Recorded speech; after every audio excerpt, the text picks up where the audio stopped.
Betty had to put Lil Bit to the test. I need to see where her heart is. I can't be hanging out with any scary ass chicks.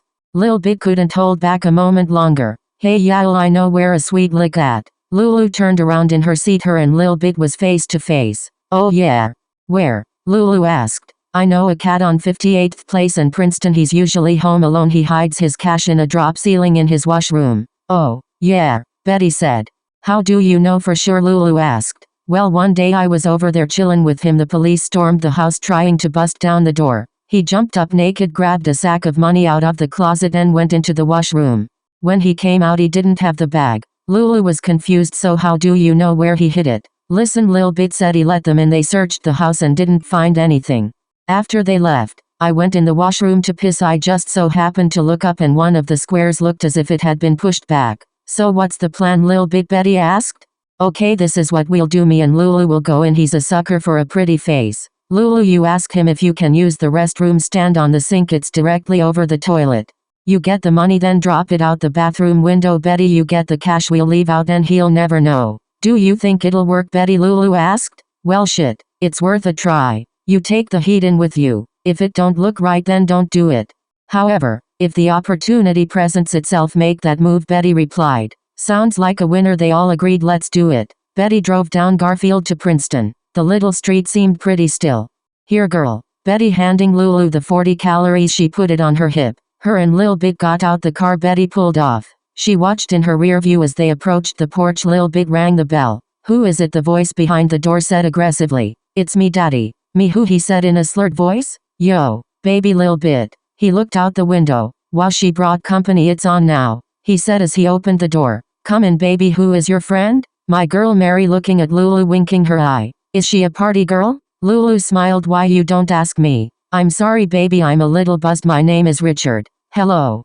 Richard. Would you women like a drink? Yes, the ladies would, Lulu replied. Okay, I got you. Just as he was about to go to the bar, Lulu put her hand on his chest. Allow me, Daddy. Sit back and relax. I got this.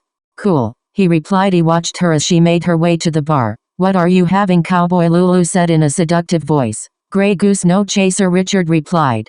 In fact, just bring the whole bottle. Okay, Daddy, Lulu replied. Lil Bit got the ice bucket, filled it with ice, bringing it back to the sofa. They poured shot after shot. Richard was drunk. He looked at Lulu, licking his lips. She cracked a smile. How much, baby? Lulu smiled. How much for what, Daddy? Playing drunk, she asked. You know. I know what, she replied. For some of that sweet Mexican cha-cha. Baby, you ain't got enough money for none of this good stuff, she said with a little girl smile. Richard laughed. Don't judge a book with just one look. I hear you talking, Daddy. Now tell me how much. $2,000, she replied. He went under the sofa pillow, then pulled out a paper bag. Here, he tossed it in her lap. She looked inside, all 50s and 100s. Now take it off for Daddy. She was shocked. Well, at least let me freshen up first. Go ahead, baby. The bathroom's down the hall to the right. Everything you need is in there. Can I join in, Daddy? Lil Bit asked. Sure can, love. Why don't you two take a shower together? I'll be out here waiting on you, he said. Okay, Daddy, I don't mind if she doesn't mind. Not at all, Lulu replied. They went down the hall to the washroom. Once inside, Lulu locked the door. Lil Bit ran the water. Lulu stood on the toilet, pushing the ceiling up. Bingo. She had the money. Lil Bit had her back pressed up against the door. Lulu opened the window. Betty was parked in the alley. Lulu leaped from the window. She raced to the car. Lil Bit leaped, tucked and rolled. Bitch, she said on her way down. She made her way to the car as well. The door was already open. Betty made tracks. She swung the block, hit 59th, then jumped on the expressway. Smooth getaway. Betty drove south on I-94. She had a small apartment in Madison, Illinois. Lulu couldn't believe how easy that job just went. Lulu gave Lil Bit the bag. Here, Bit. I told you he was sweet, didn't I? Lil Bit said with a smile from ear to ear. Yes, you did, Betty said, wondering what the take was. Lulu still had the $3,000 Richard tossed in her lap. Lil Bit dumped the money on the seat and began counting it. It was a total of $6,900. Not bad for a 30-minute score, huh, ladies, she said proudly. Not bad at all, Bit, Betty replied. Lil Bit split the money down to the last dollars. Here you go, ladies, she said as she passed Lulu their cut. Betty smiled. You're all right with me, Lil Bit. Dig, it was your lick, so we think you should get the bigger slice of the take.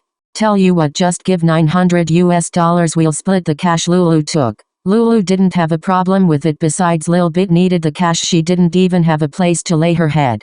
Are you sure? Lil Bit asked. Lulu and Betty laughed. What's funny? Lil Bit asked. Betty looked at her through the rear view. Nah, it's not like that, girl. You were more than willing to split it with us, and that's some real shit. But we'll manage. You need that loot just as bad, so you keep it. We were testing you the whole time, and safe to say you passed with flying colors. Cool with me, Lil Bit said with a smile.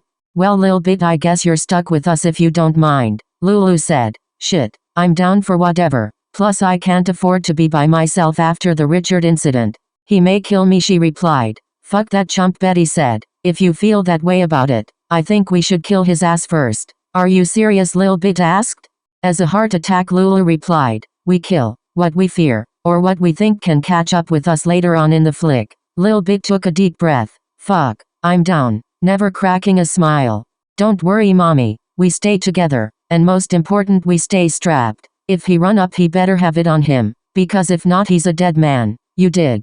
Betty said, never blinking an eye, and I mean that shit. I've been violated one time too many by these dog-ass dudes, and before I let it happen again, one of us is going to hell and the other is going to jail. You feel me? You better believe it, I'll die trying before I just let a man do me any kind of way, Lulu said, clutching the pistol. Lil Bit was starting to think her newfound friends were lesbians of some sort, but the more they talked, the more she understood that they were molested as children as well. Well, we most definitely have that in common, she thought. As the conversation went on, she learned that Lulu and Betty were in foster care as well, being bounced around from place to place, and to put the icing on the cake, they were violated by damn near every foster father they met. She didn't bother to join in. She just listened as they talked. I can't believe they were so open about what had happened to them. And they didn't seem to care that I was in the car. These girls were strong. Finally, God has placed me with someone who understood my pain.